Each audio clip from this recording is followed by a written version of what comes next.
Les titres de la semaine. Filme ton quartier, le petit Nanterre d'Amina. 17 octobre 1961, des livres pour mémoire. Association Accours à Jean Moulin. On cherche des bénévoles. On savait pas que tu faisais de la musique classique. Enfin, il y en a beaucoup, c'était ça, parce qu'il adore le foot. Donc on le voit souvent au terrain de foot. Et ils se disent ah oui, donc il fait aussi du violoncelle.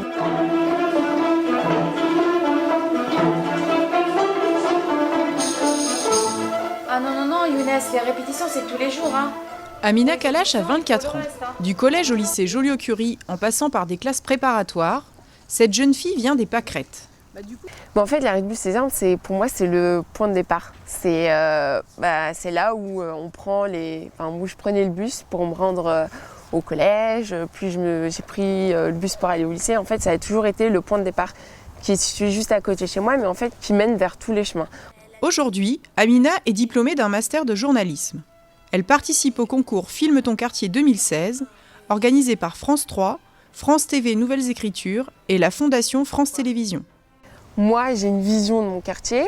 Ça serait intéressant de montrer comment je le vois. Je voulais justement jouer sur cette balance-là entre un quartier très vivant, aux horaires de sortie de fin d'école ou à midi, etc. Et justement un quartier complètement éteint à 7h du matin ou en fin de journée. Donc c'est pour dire qu'en fait, un quartier peut avoir plusieurs visages et pas forcément tous négatifs ou positifs. Que voilà, c'est une harmonie entre différents caractères et c'est ce qui fait tout le charme en fait d'un endroit.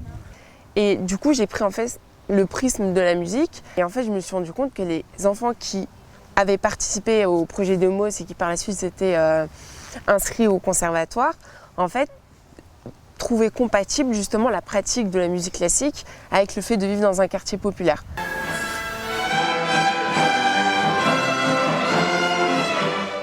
Depuis le 7 octobre, le documentaire d'Amina fait partie des 30 présélectionnés. Elle attend le 24 octobre pour savoir si la valse du Petit Nanterre fait partie des 10 lauréats du concours.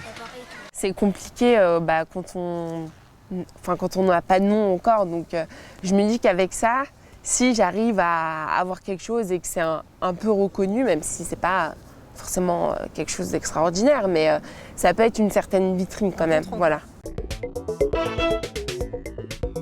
Dans le cadre de la commémoration des événements du 17 octobre 1961, le réseau des médiathèques propose une sélection d'ouvrages et de films à emprunter. Une petite sélection pour faire le tour, bien que le sujet soit très vaste.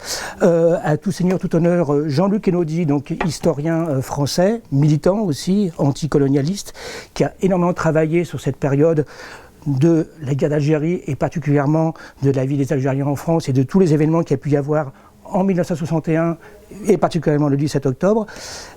Son travail est assez très intéressant parce qu'il a fait ressortir à partir des débuts des années 90, cette période oubliée, on se souvenait des manifestations contre la guerre d'Algérie, la manifestation de Charonne en 62 à l'appel des militants de gauche, mais on avait oublié cette fameuse marche des Français musulmans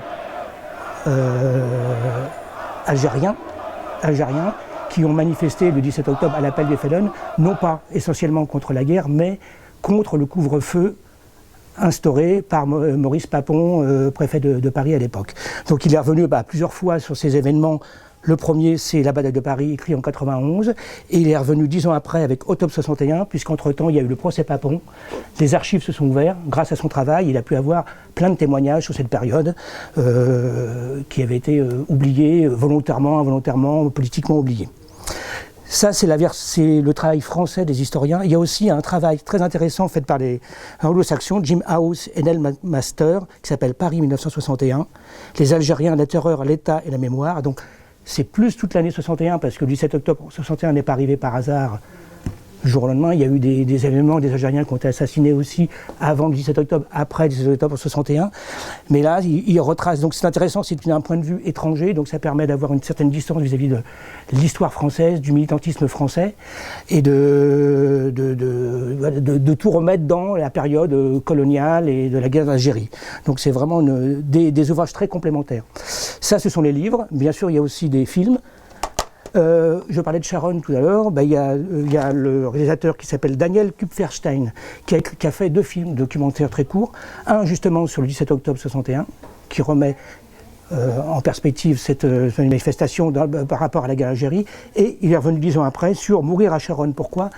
Voilà, donc cette manifestation de Sharon qui avait occulté un peu le 17 octobre 61, il remet en perspective les deux manifestations dans la période, et ça permet de les éclairer les unes par rapport aux autres. Et puis, pour apprendre des choses, les documentaires c'est très bien, mais la fiction c'est aussi un grand moyen de se projeter sur les événements, d'avoir une certaine distance. C'est Nuit Noire, un film d'Alain Tasma, voilà, d'après un scénario de Patrick Rothman, donc voilà, de la fiction avec des acteurs, mais qui permettent de donner corps et chair et donner des noms à des gens qui ont participé à ces manifestations, à ces événements, et voilà, ça nous permet d'empathie avec les personnages, au-delà des chiffres, du nombre de morts, qui sont toujours sujets à contestation, mais ça c'est le problème de l'histoire. Le mardi et le vendredi après l'école, les élèves du Mont-Valérien se retrouvent à la salle de quartier pour faire leurs devoirs. Depuis que j'ai 6 ans, ma sœur Juliette et moi, nous partons toujours avec eux. C'est génial. Ce qui me plaît surtout, c'est, le soir, notre minuscule tente à toutes les 2. Une initiative de l'association Accours à Jean Moulin, créée par un couple d'habitants, monsieur et madame Beccara. J'ai 4 enfants aussi. J'avais du mal à faire leurs devoirs avec. J'avais les 2 derniers, là, ils étaient à base, ils étaient petits. Puis les deux collégiens qui je ne pouvais pas les aider. L'association Accours à Jean Moulin existe depuis 2 ans.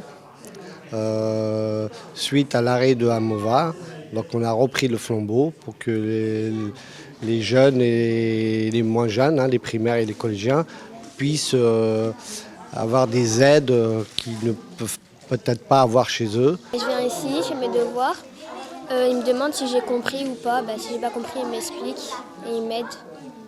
Accours à Jean Moulin a un rôle particulièrement important sur le quartier puisqu'elle est la seule association d'accompagnement scolaire.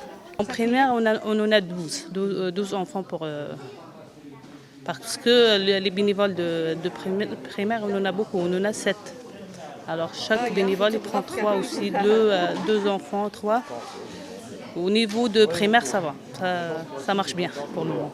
On n'a pas pris beaucoup de collégiens cette année, alors que l'année dernière, on avait plus que cette année, quoi. J'ai beaucoup de parents qui me sollicitent, mais malheureusement, on manque de bénévoles. On ne peut pas prendre tout le monde et c'est malheureux, quoi. Nous sommes un certain nombre déjà de bénévoles, comme vous pouvez le voir. Par contre, il y a un petit manque sur les niveaux supérieurs, en particulier les grandes classes de collège, où on manque un peu de monde. Tout le monde est bienvenu. La suite en bref. Musique kabyle, les 21 et 22 octobre à 20h30, Mohamed Aloua sera en concert à la Maison de la Musique de Nanterre, prix des places de 5 à 24 euros. Rugby féminin. Samedi 29 octobre à 18h, les féminines du Racing Nanterre Rugby, qui évoluent en élite 2, recevront Grenoble au stade des Bords de Seine. L'entrée est gratuite. Soirée des jeunes diplômés. Tous les ans, la ville félicite tous les jeunes nantériens ayant obtenu un diplôme, du brevet au bac, en les conviant à une soirée festive ponctuée d'animations thématiques. Pour retirer votre invitation obligatoire, rendez-vous sur nanterre.fr. Tout de suite, la question de la semaine. Vous avez sans doute remarqué des oiseaux exotiques aux abords de l'école Balzac et sur les bords de Seine. Ce sont des perruches à collier. Mais d'où viennent-elles ? Elles sont apparues autour des aéroports de Roissy et d'Orly. Ça a fait naître une rumeur qu'elles se seraient échappées de là, mais ça, c'est pas prouvé.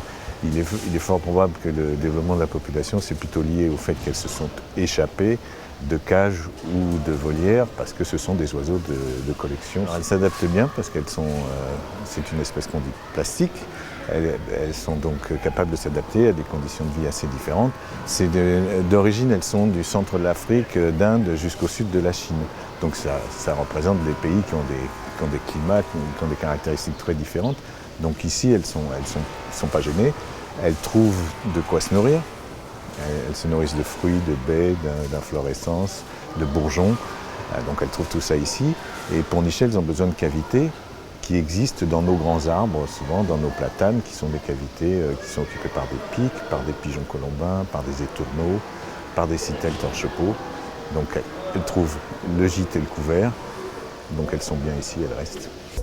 Merci de votre attention et rendez-vous le 24 octobre.